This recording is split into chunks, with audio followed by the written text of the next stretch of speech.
to the outer edge. Sometimes I'll bring the light around to the front and use it as a spot on it. And then you get actually literally two different effects from the background light. I use a rim light opposite of the main and a hair light. Usually I use two rim lights, but I didn't feel like having anything. Sorry. You guys got short. And then I have my reflector opposite of my softbox. Usually if I'm not using the octagon, I'll use a 4x6 foot softbox, and I actually turn it horizontal so you get that long length of light so it'll wrap around the model. But other than that, it's really it. When it comes to senior portrait, I very rarely, well, I do what I call shots for the mom, shots for the senior first.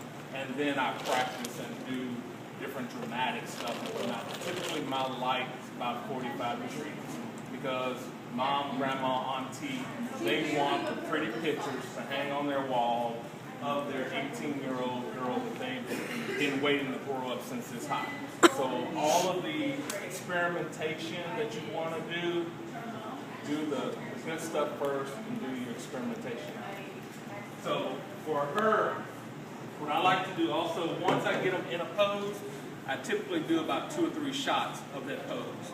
I'll do either a full length or a 3/4, and then I'll come in for some tight shots. And I'll show you. What it does is that it gives them a different look of the same pose.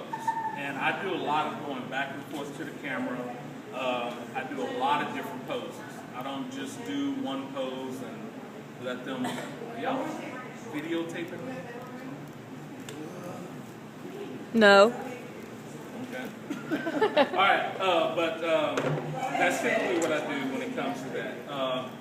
I try to do about 8 to 12 shots per outfit because typically they're not going to afford it any more than that. I know some people will tell you, I do 20, 30 shots per outfit. I can sell out. I found that 10 shots is good, and even that's too many because, again, the parents are going to buy 1 or 2 images from that outfit. So we'll start you do off is a full length. So, and I always, one of the biggest rules you'll hear is never touch the model. I touch the models all the time because you gotta pose. Now there is a way to touch them. Where's Janet? Janet, come here. Let somebody else do that.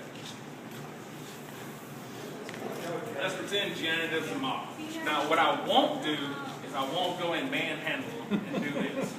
And I also won't get into their space and have them do all of this and this. That's ridiculous and that's wrong, especially for a guy.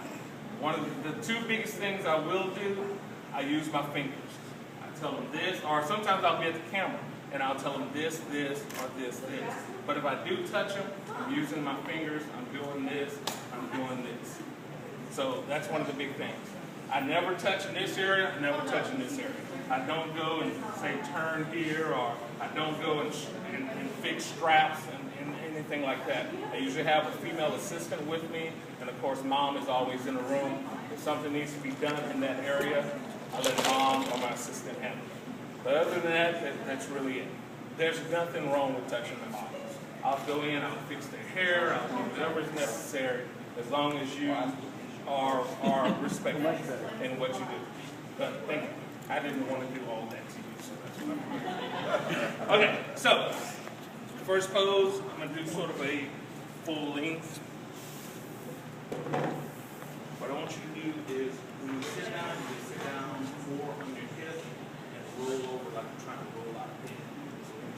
And typically I always show them the pose that I want. You're going to sit on the edge instead of actually sitting on the seat. Where you can start to sit here, stretch your feet out, and roll over that one. And always point your toes like a dancer. That's the biggest thing I always tell the girls. Always point the toes like they're a dancer or a cheerleader. There you go. And roll that foot over. Now sometimes, if they can't get the pose, I'll touch them on the legs, but I'll let them know what I'm doing and why I'm doing it. In this case, I'm going to touch you on your knee, sweetie. I want you to bend that knee like that and point those toes. See, there was nothing wrong with that. So go ahead and let that arm come down.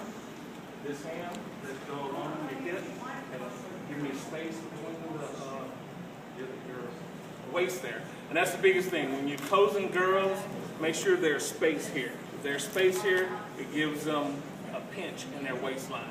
And also, if you want to Photoshop, you use your room to go in and pinch in the waist, just to give them a little bit smaller waist.